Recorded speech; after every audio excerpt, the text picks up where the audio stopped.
And I'm all fascinated by the work of Michio Kaku, this brilliant scientist in New York, who is a physicist who is involved in string theory. Yes. And I think their latest conclusion is that they concluded there are at least 11 different dimensions.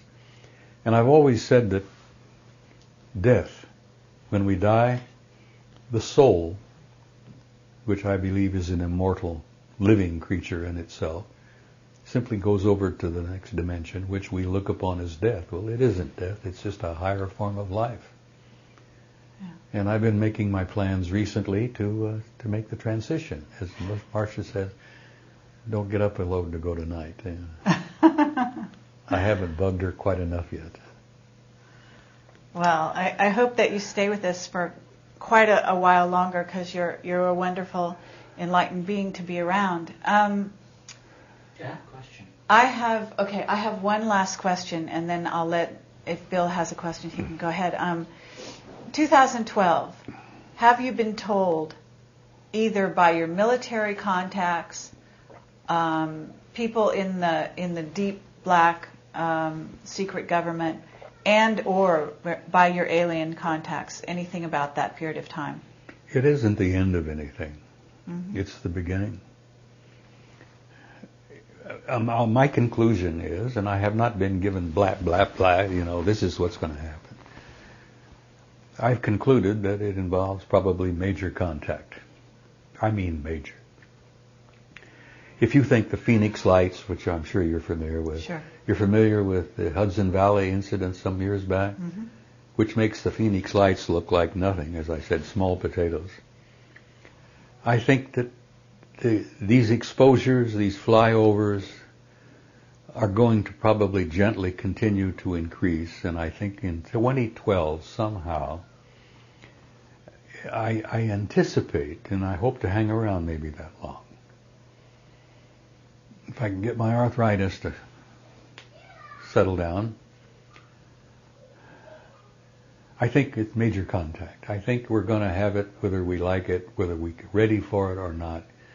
I think that by that time, we will be so close to destroying ourselves with a thermonuclear exchange that they're going to step into the zoo and put the orangutans over here and the baboons over here and the chimps over here, and they're going to say, now look, these are some facts, guys.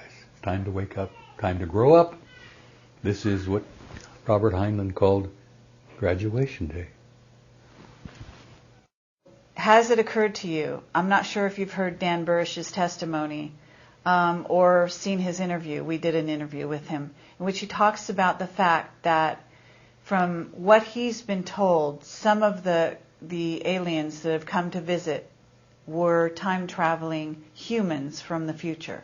Has this entered into any of your contact experiences or knowledge that you've come across? It's been well, how do I say this?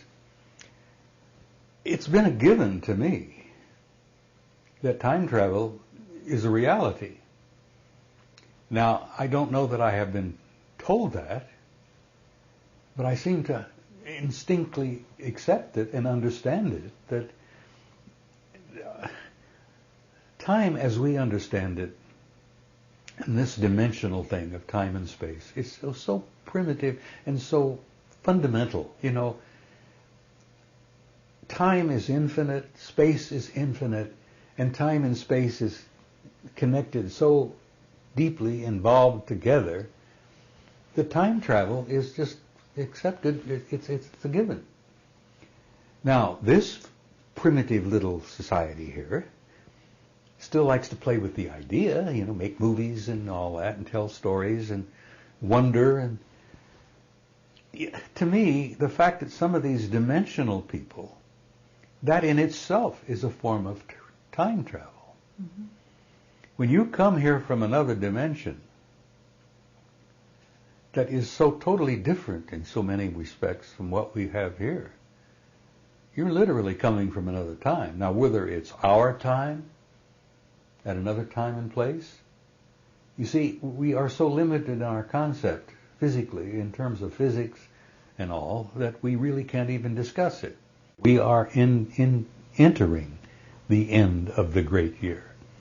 Now, our astronomers tell us that we're moving this little tiny solar system and all of its little pathetic little planets, even beautiful Jupiter, we're all moving in a form in the galaxy. We're on the edge and we're shipping and shifting, and we're reaching a point where we're going to be aligned somehow with the center of the galaxy. Now, don't ask me to explain how that works, but I do know and do believe that we are completing a great year. This age of Pisces is closing. Uh-huh. And I always felt that the beautiful young man from Galilee was part of that because he ushered it in, and I've often wondered if he might not drop back in to usher it out. And I'm not talking religion to you, I'm talking spirituality. Uh-huh. Because that spirit, that soul, that great soul that incarnated in Galilee back then is alive and well. And I've told some of my fundamentalist friends, who think I'm cracked, that I knew him well and he was one of my closest friends, and I'm looking forward to seeing him again. Mm-hmm. And they, that's almost heresy to them, But I told him, I says, don't be troubled, you're going to see him again. The same young man that walked the fields in Galilee 2,000 years ago, probably going to come back again, and you better damn well get ready. Robert Dean, we've been incredibly grateful to have you here today, and you are really a legend in your own time among ufologists, and I wouldn't be surprised if you are a bit notorious as far as the secret government, majestic, and what did you call them? The PI-40? I-40. Okay. PI-40, yeah. PI-40. All right. Well, who knows what goes for the name, Sure, absolutely. Is there anything else that you want to tell us or add? Yeah, I appreciate the opportunity to have shared a few things with you, and I apologize for some of the emotions. I feel very strongly about all we've been talking about. In closing, I would like to say one thing, is that I have as I said, a love-hate relationship with the human species. I have a great belief in the future of mankind. We're not a mistake. We're not an accident. None of this is an accident. That the human species, the human race, in spite of all of its orneriness, is a beautiful race.